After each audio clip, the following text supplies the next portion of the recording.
안녕하십니까. 한국국방연구원 노인규입니다. 오늘은 이익과 아프간 평화협의를 살펴보고 주요 변수들을 중심으로 향후 아프가니스탄 정세를 전망하고자 합니다. 지난 2월 29일 미국과 이슬람 근본주의 무장정파인 아프가니스탄 탈레반은 아프간전 종식을 위한 평화합의에 서명하였습니다. 이후 평화합의가 맺어짐에 따라 18년 넘게 이어져 온 아프간전은 새로운 전기를 맞이하게 되었습니다. 이후 아프간 평화합의는 크게 4개 항으로 구성되어 있습니다. 첫째, 탈레반은 어떤 조직이나 개인도 아프간 영토를 활용해 미국과 동맹국 안보를 위협하지 못하도록 한다는 데 동의하였습니다. 둘째, 미군과 국제동맹군은 14개월 내에 아프가니스탄에서 완전 철수하기로 하였습니다. 그 1단계 조치로 미국은 평화합의 체결일로부터 135일 안에 아프간 주둔 병력을 현재의 12,000명에서 8,600명으로 줄일 예정입니다. 셋째, 수도 카불에 있는 아프간 중앙정부와 탈레반 간의 정치 협상을 시작하기로 하였습니다. 양측은 신뢰 구축 차원에서 서로의 포로를 교환한 뒤 정치 협상을 개시할 예정이지만 당사자들 간의 의견차가 커 난항이 예상됩니다. 끝으로 아프간 정치 협상을 통해 항구적이고 포괄적인 정전협정을 마련하기로 하였습니다. 탈레반의 합의 준수 여부는 미국에 평가하기로 한 가운데 미국은 평화합의가 순조롭게 이행될 경우 8월 말까지 탈레반 지도부에 대한 제재도 풀기로 하였습니다. 아프간 정정이 여전히 불안함에도 미국이 철군을 목표로 탈레반과 평화합의를 서둘러 맺기로 한 데에는 2가지 사항을 꼽을 수 있습니다. 하나는 장기화에 따른 전쟁 피로감 누적입니다. 2001년 10월에 시작되었을 때만 하더라도 아프간전은 9.1 테러 응징 차원에서 반드시 이겨야 하는 전쟁이었지만 전쟁이 지속되면서 내려놓고 싶은 부담으로 바뀌었습니다. 긴 전쟁 기간 동안 미군과 동맹군 4천여 명을 비롯해 수많은 아프간 국민들이 목숨을 잃었습니다. 전쟁 장기화로 전쟁 비용이 크게 늘어난 점 역시 큰 부담이었습니다. 아프간전에 미국은 2조 달러라는 천문학적인 돈을 쏟아부었지만 기대했던 성과는 거두지 못하였습니다. 두 번째로는 트럼프 대통령의 일관된 의지를 들 수 있습니다.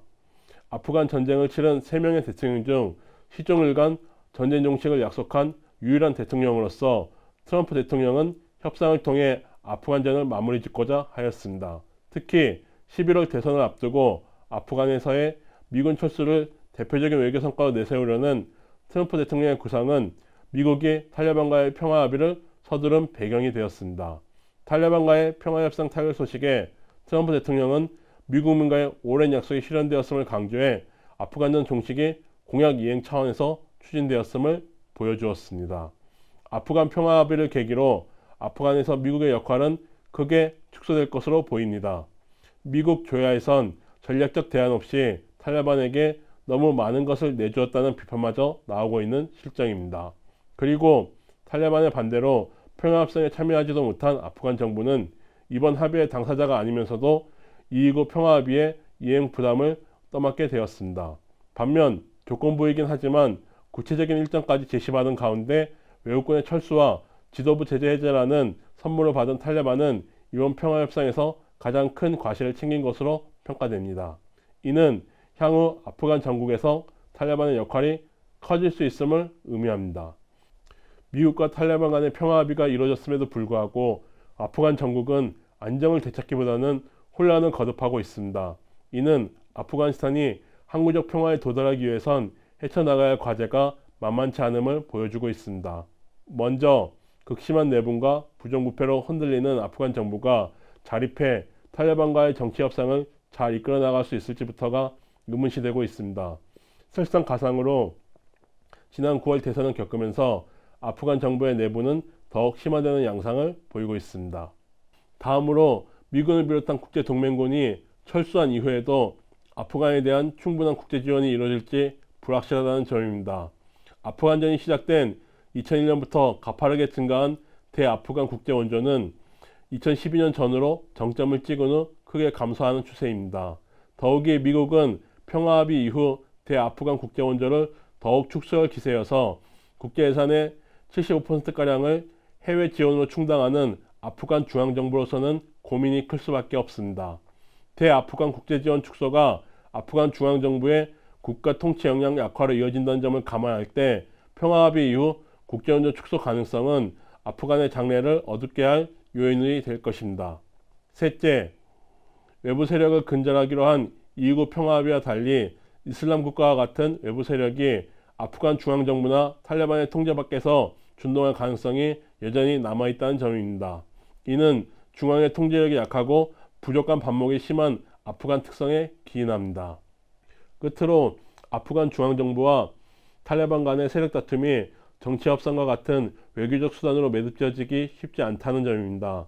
미군이 주둔 중인 현재도 양측은 치열한 경합을 벌이고 있는데 미군이 떠난 뒤 양측의 대치는 더욱 격화될 가능성이 있습니다. 실제 탈레반은 폭력 노선을 완전히 포기하지 않은 가운데 미군이 철수하기만을 기다리고 있습니다. 이런 까닭에 협상 파트너로서 탈레반을 얼마나 신뢰할 수 있는지에 대한 문제가 제기되고 있습니다. 서로에 대한 신뢰가 바닥인 상황에서 아프간 정부와 탈레반이 하루아침에 손을 잡고 통합정부를 구성하기를 바라는 것은 기대하기 힘든 일일 수 있습니다. 지난 40년 동안 아프가니스탄은 전쟁과 혼란으로 점철된 비극의 땅이었습니다. 그런 측면에서 순탄치 않은 합의 이행 과정을 예고하고 있지만 2.29 아프간 평화합의는 새 역사를 향한 첫걸음이라 할 수 있습니다.